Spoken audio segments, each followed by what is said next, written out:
when it all happened, I was filming away. So, there was, I'm like the rock of the family, especially when it comes to, times where it's like family is really needed, and now I think. In truth, this story never really ended. It just went quiet for a while, and now it's picking up momentum again. New claims suggest that Quincy Brown may be working on a documentary-style project connected to Kim Porter's past with Tiesto 50 Cent. And if that's accurate, this moves far beyond casual talk into something much bigger. The update struck a nerve, especially among those who felt Kim Porter's story was overlooked since lingering questions about her life were barely touched in 50 Cent's documentary focused on Diddy. That silence didn't calm the conversation. Instead, it kept the internet buzzing in low tones, reports hinting at a collaboration between 50 Cent and Quincy, Kim's oldest son, sparked even more attention, particularly because people still remember Quincy's brief appearance during Diddy's trial and then his sudden absence afterward. Some view that as quiet loyalty, others as a careful choice. What stands out is how Quincy handled everything. No online arguments, no emotional statements, no back and forth. He stayed measured, distant, and composed, which set him apart from the chaos surrounding the situation. Another. I don't mean to be the super big brother dad, but this is nuts. I might record the whole ride. I might run out of storage. My license isn't good. Oh, you need that? What'd you get? And what do you need to drive? Many believe Quincy will be able to present the story the way he wants to know that Diddy is behind bars. That is a comprehensive analysis of Kim's life, the official chronology, and the unanswered difficulties that have always surrounded her story rather than as a public accusation. Furthermore, if 50 Cent is genuinely involved, it adds gasoline because he doesn't join stories subtly. He enters and shakes the room. Quincy moves differently from Diddy's other sons, as people have often seen. Even during key moments when the family was under tremendous concentration, Quincy wasn't the one generating the most noise. As a result, some of the stranger ideas became more well-known, claims that he was either sheltered or engaged in a double game. An enemy that has a position of influence in your child's life, and knowing that that person sends you notes and messages every now and then. If you don't do this, if you don't do that, that boy is dead. And the basic concept that people keep coming back to is simple. Quincy didn't say much about his mom. Nothing. Not even sit-down interviews, public allegations, or viral speeches.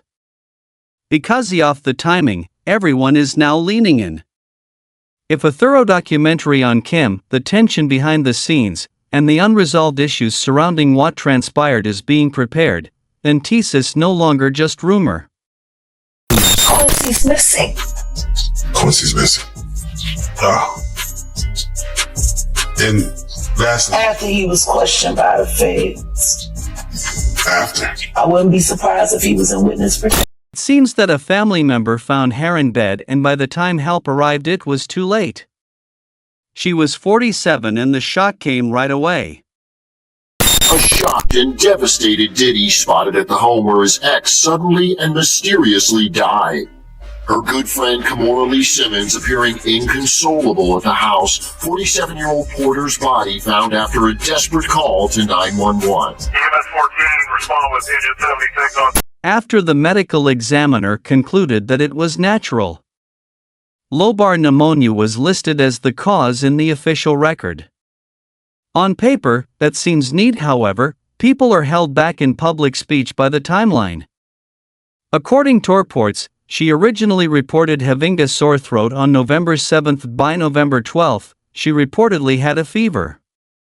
One of the reasons why many still wonder if every component was ever adequately described is rapid development. She apparently tested negative for the flu and strep. She was treated with antibiotics and other drugs. Her relatives reported that by November 14, she seemed to be improving. know that Kim, and it's in the this is in the documentation, shot out the paperwork. He looked in the paperwork and it said Kim received a massage for about an hour when she's supposed to have full-blown pneumonia. Who gives somebody a massage when they got pneumonia?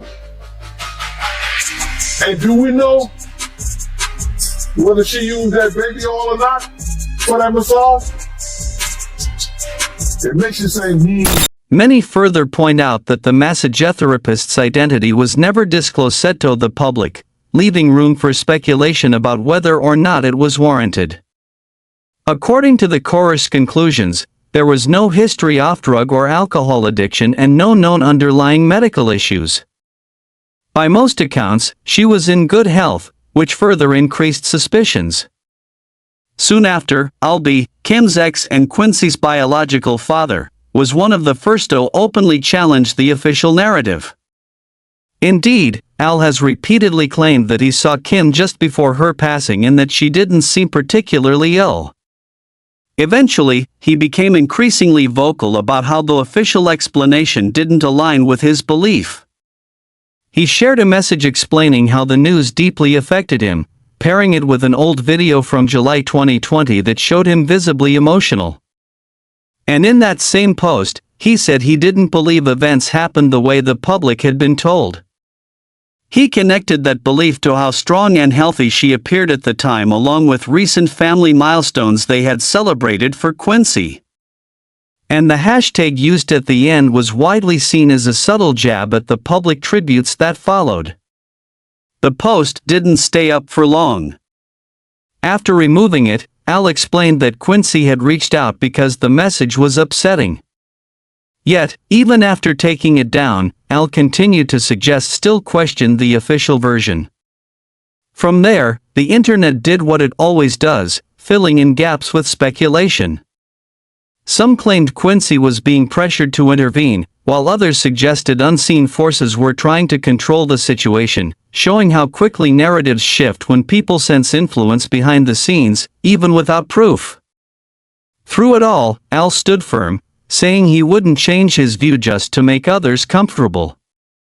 In November 2021, he reignited debate by posting an old photo with Quincy and Kim, along with a comment referencing a message he said Kim once sent him, adding lines that hinted she had shared more with him privately than anyone realized and that she may have been dealing with a serious issue quietly, even saying he advised her to contact authorities.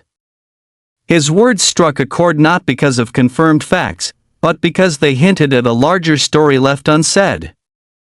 Shortly afterward, events took a dramatic turn when Al was hospitalized following a sudden medical emergency he later described as collapsing in the studio, leading to a long recovery that included major treatments and nearly 2 months unconscious. A frightening ordeal that shocked and worried fans everywhere. But despite everything he endured, Al never went quiet.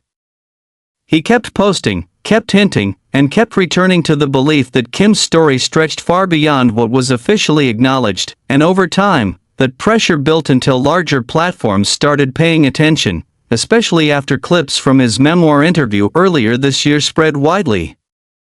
In one moment that grabbed everyone, he stared into the camera and asked, "Do you believe Menno?" which instantly reignited debate because he once again made it clear he never accepted how the public narrative was framed.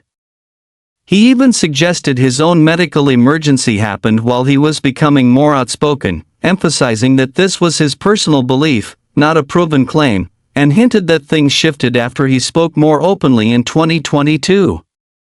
While viewers can't confirm his perspective through video alone, once those words were said publicly, they carried weight and social media amplified them through reposts and heated discussion. This time, it wasn't just fans speculating. A recognizable voice was openly questioning the official explanation. Where things currently stand between Al and Quincy remains unclear, and whether Al is tied to the rumored project is still unknown, but many are watching closely because he has consistently been one of the strongest voices calling for deeper answers. That matters, especially if a documentary truly moves forward, because laying out timelines, gaps, and unanswered questions can shift perception without making direct accusations. The same curiosity keeps circling back to the 50s angle since he's known for challenging long-standing industry habits around power, silence, and image control. And online conversations increasingly suggest Diddy's world was tightly managed. Who stayed close? Who spoke and who didn't? Earlier accounts have described Kim's personal life as complicated and carefully controlled. And with Quincy now part of the conversation and a possible project ahead, many believe her story could finally be presented in a way the public hasn't seen before. So the question remains, does Kim Porter's story deserve another look? And what does Quincy's silence truly mean? Strategy, grief, resistance, or something else entirely? Because silence can protect. But it can also signal a turning point. And if this story moves forward, what will matter most are the questions it brings back into focus and what finally gets addressed.